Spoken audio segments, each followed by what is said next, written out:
So I finally got around to watching the original Poltergeist from 1982. This is one of those movies, especially like horror films, that I've just been really meaning to see for a long time, and I don't know, I just never watched it, and finally just watched it the other day, and I thought I'd waited long enough, and so this is obviously a pretty well known movie. I mean, I hadn't even known a lot of the story, like the majority of the story. It's so popular, and it's spoofed a lot, or there's just so many like iconic scenes and segments that it's hard not to know a lot of what happens in the film. So I'm not gonna, go over a ton of detail or into the plot too much because I think most people already know it. So this is, I mean, and even like the backstory of this has like a ton of interesting information, probably even more so than the film, because this is a Steven Spielberg production. He produced it and has a screenwriting credit, and he was filming this at the same time as E.T. One of the big kind of controversies or kind of well-known things is that he pretty much took over the film and pretty much did the whole thing, directed it and everything, but couldn't get a credit for it just because of the way like the guilds work, the directing guild and stuff like that.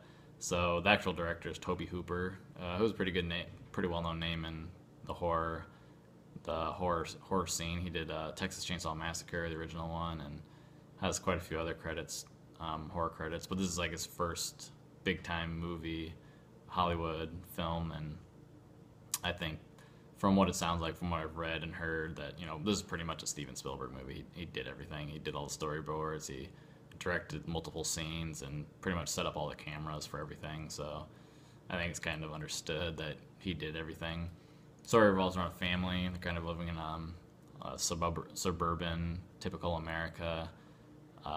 Parents are Craig T. Nelson and Jo Beth Williams, and their little kid, Carol Ann, starts like talking to a TV, and then a bunch of strange things start happening in the house, and they realize they have a poltergeist, and it's affecting the people in the house, and it abducts Carol Ann through the TV, and they can't really find her. She's in kind of like a purgatory somewhere. They have to help find her and rescue her, and that's like, that's the basic story. I don't want to get into the whole thing or spoil it or retread it because a lot of people have seen it.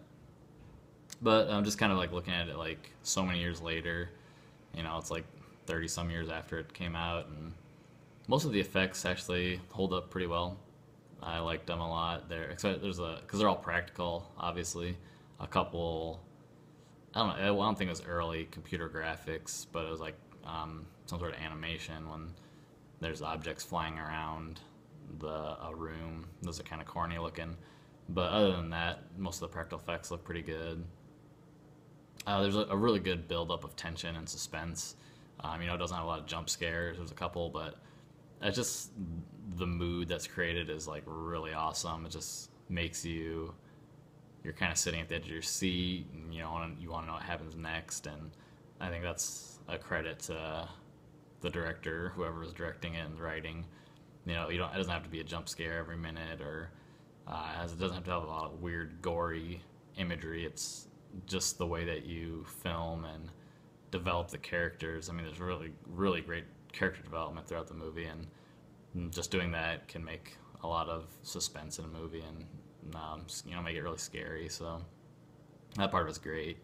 I think it's pretty tame now as far as a horror film. I think this is definitely one of those movies that you have to see as a kid to be scared by it. Watching it now, it's just kind of, it's okay, but I think I could definitely see how you'd be scared as watching this, in the early '80s, or just watching it when you're younger and you're not,